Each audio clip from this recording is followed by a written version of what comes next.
ओ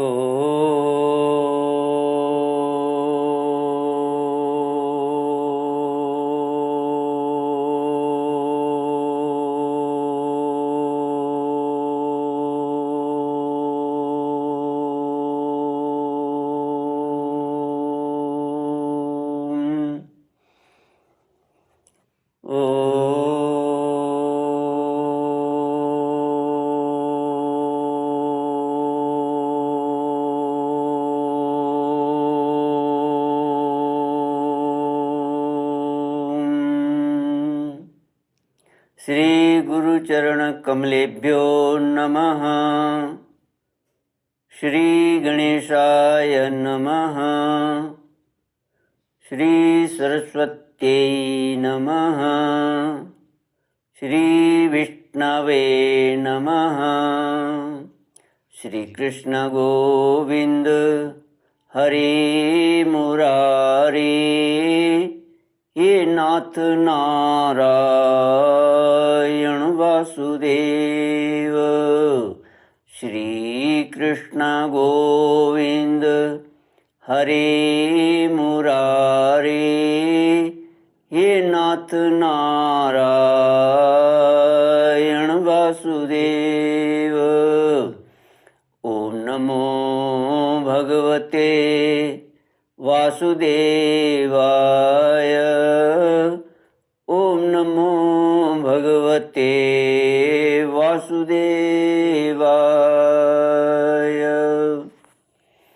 कृष्णाय वासुदेवाय हरये परमात्मने प्रणतक्लेशनाशाय गोविन्दाय नमो नमः। सच्चिदानन्दरूपाय विश्वोत्पत्त्यादिहेतवे तापत्रयविनाशाय श्रीकृष्णाय वयं नमः। सच्चित आनंद स्वरूप परमात्मा जो सृष्टि के उत्पत्ति, पालन और श्रृंगार करता है तथा जीवों के आध्यात्मिक आदि दैविक आदि भौतिक तापों को नष्ट करने वाले हैं, अर्थात जीवों के मानसिक, शारीरिक और भौतिक दुखों को दूर करने वाले हैं, उन श्री कृष्ण भगवान को हम नमस्कार करते हैं। श्री कृष्ण गोविंद हरे मुरारे, हे नाथ नारायण वासुदेव। श्री हरि गरुड़ पुराण सारोद्धार 11वां अध्याय। गरुड़ उवाच 10 गात्र विधिं ब्रूहि, कृते किं सुकृतं भवेत्, पुत्राभावे तु कः कुर्यात्, दिति मे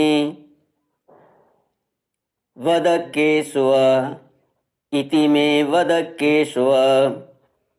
श्री भगवानुवाच शृणुतार्क्ष्य प्रवक्ष्यामि 10 गात्र विधिं तव, यद्विधाय च सत्पुत्रो मुच्यते पैतृकादृणात्। पुत्र शोकं परित्यज्य धृतिं आस्थाय सात्विकीं, पितुपिण्डादिकं कुर्यात्, अश्रुपातं न कारयेत्। गरुड़ पुराण सारोद्धार 10 गात्र विधान। गरुड़ जी बोले, हे केशव, आप 10 गात्र की विधि के संबंध में बताइए। इसके करने से कौन सा पुण्य प्राप्त होता है और पुत्र के अभाव में इसको किसे करना चाहिए। श्री भगवान बोले, हे तार्क्ष, अब मैं 10 गात्र विधि को तुमसे कहता हूँ, जिसको करने से सत्पुत्र पितृ ऋण से मुक्त हो जाता है।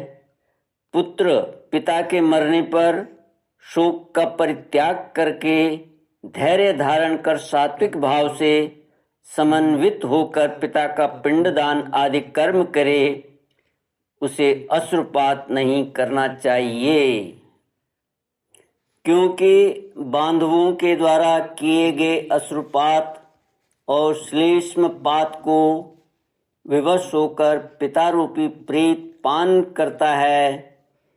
इसलिए इस समय निरर्थक शोक करके रोना नहीं चाहिए।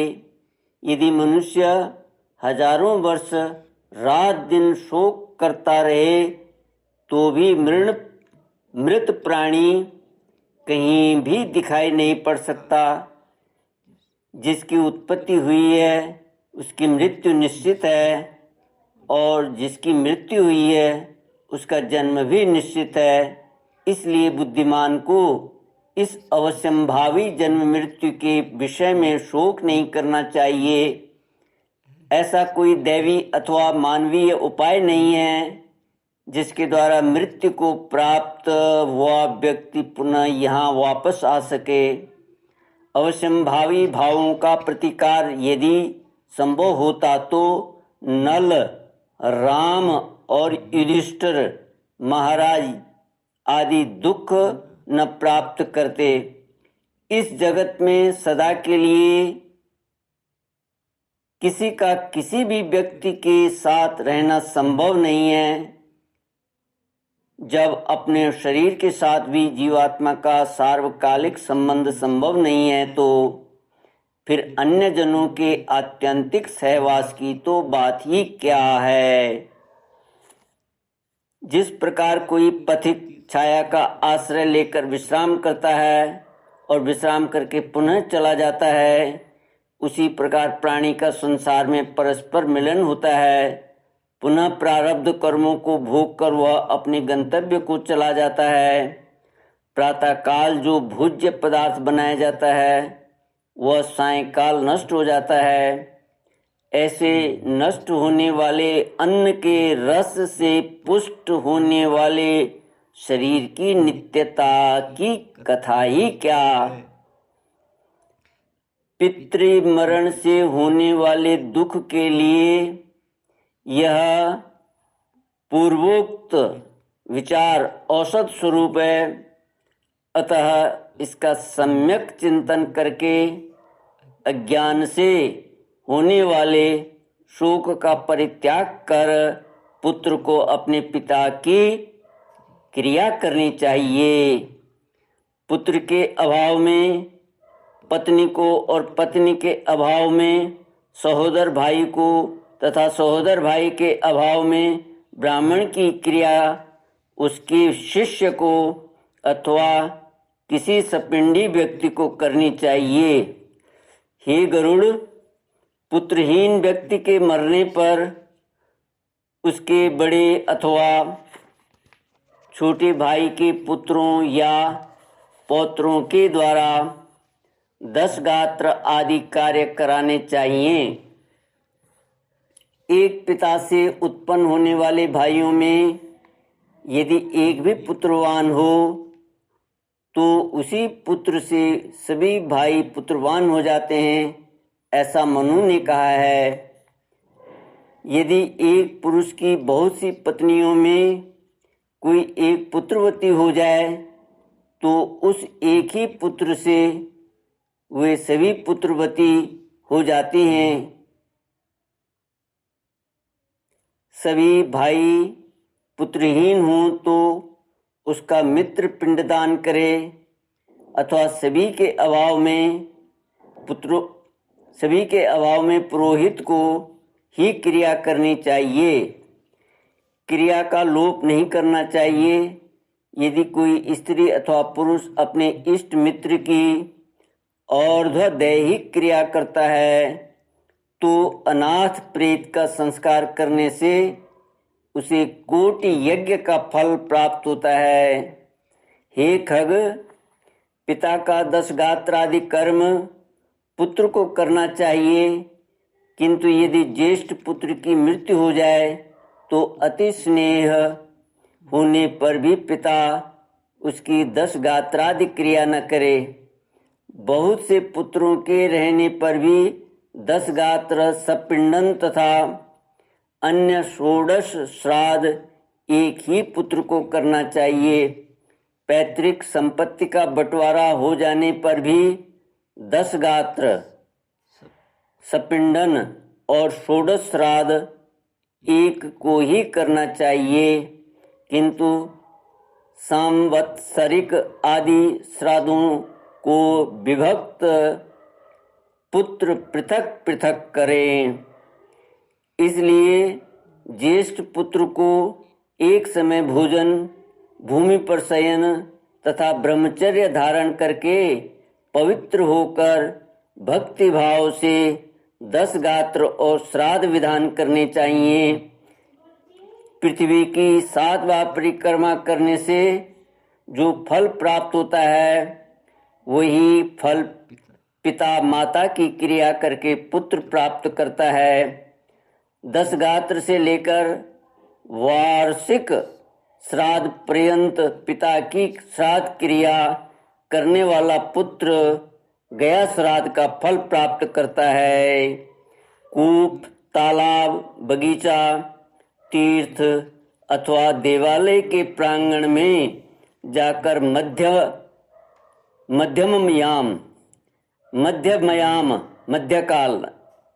मध्याह्न काल में बिना मंत्र के स्नान करना चाहिए।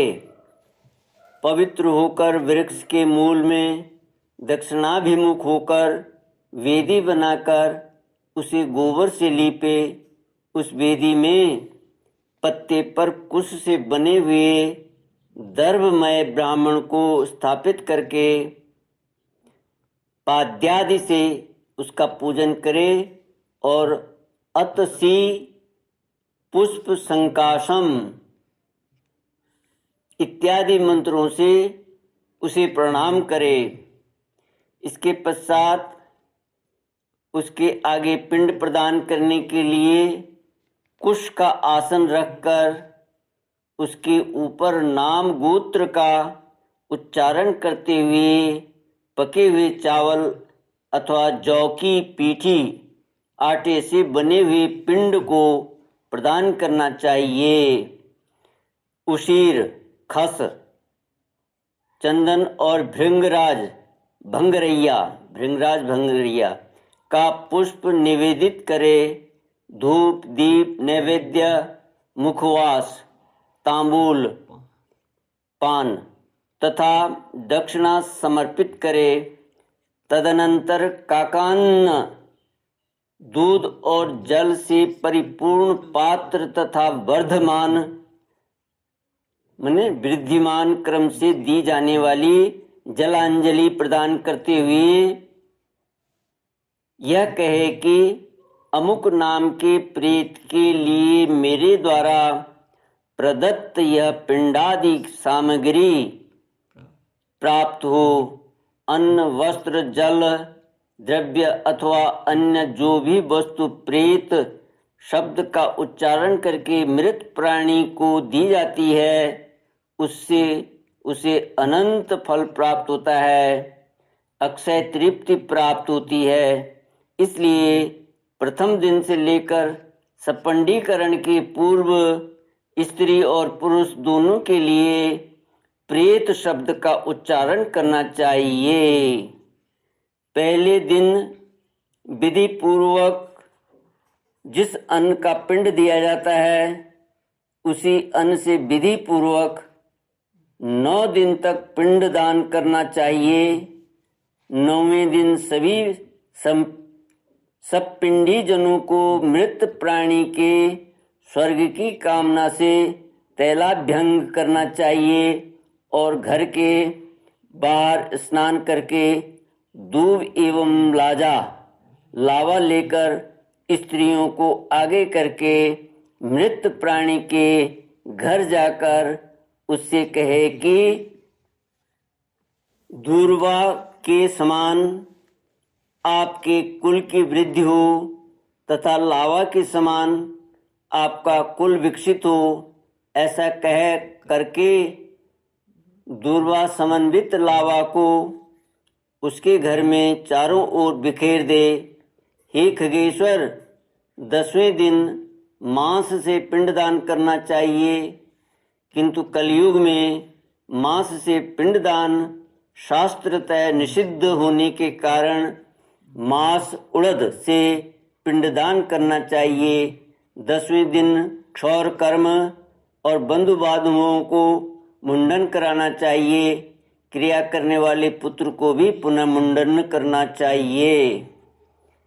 10 दिन तक एक ब्राह्मण को प्रतिदिन मिष्ठान्न भोजन कराना चाहिए और हाथ जोड़कर भगवान विष्णु का ध्यान करके प्रेत की मुक्ति के लिए इस प्रकार प्रार्थना करनी चाहिए। अतसी के फूल के समान कांति वाले पीत वस्त्र धारण करने वाले अच्युत भगवान गोविंद को जो प्रणाम करते हैं उन्हें कोई भय नहीं होता। हे आदि अंत से रहित शंख चक्र और गदा धारण करने वाले अविनाशी तथा कमल के समान नेत्र वाले देव विष्णु, आप प्रेत को मोक्ष प्रदान करने वाले हों। इस प्रकार प्रतिदिन श्राद्ध के अंत में यह प्रार्थना पढ़ना चाहिए। तदनंतर स्नान करके घर जाकर गोग्रास देने के उपरांत भोजन करना चाहिए। श्री कृष्ण गोविंद हरे मुरारे, हे नाथ नारायण वासुदेव। इस प्रकार गरुड़ पुराण के अंतर्गत सारोद्धार में 10 गात्र विधि निरूपण नामक 11वां अध्याय पूरा हुआ। ओम पूर्णमद पूर्णमिदं पूर्णात् पूर्णमुदच्यते पूर्णस्य पूर्णमादाय पूर्णमेवावशिष्यते। ओम शांति शांति शांति। हरि ओम। श्री गुरुभ्यो नमः। हरि